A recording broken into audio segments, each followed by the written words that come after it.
Ангел! Другарче старшина! Какво има? Та нова година. Благодаря. Какво има? Там е работа, че нищо няма. А за какво ме повикахте? Точно по тази причина, защото няма нищо. Ма какво няма? Няма ми, например, кормилото, радиото и километража, цялото ми арматурно табло няма ми скоростите, няма педалите, може евентуално и делкото да го няма. Чакайте, какво искате да кажете? Искам да кажа, че ми откраднали кормилото, радиото и километража и арматурното табло ми откраднато и скорости, пирачките няма и делкото евентуално.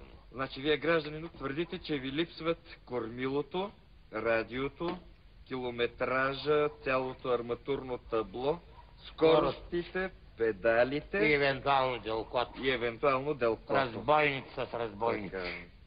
Откъде ви липсват тези неща? Кои неща да ми липсват?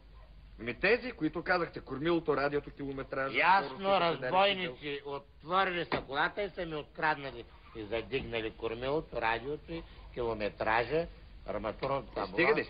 Стига, ама може евентуално и делкото ми да няма, и електромера ми може да няма, и водомера не се знае дали е тук, евентуално.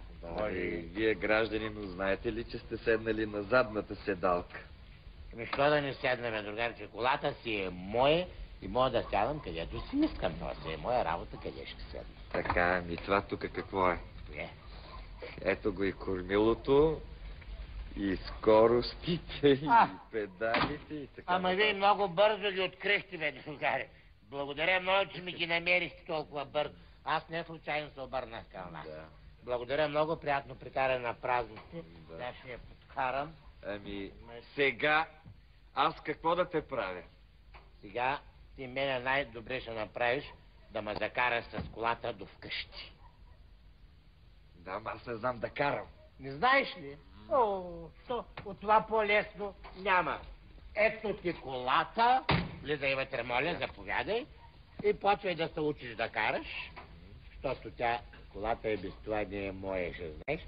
Аз след малко се върна да изпитам дали се научил хубаво. Отивам сега да свърша и на работа.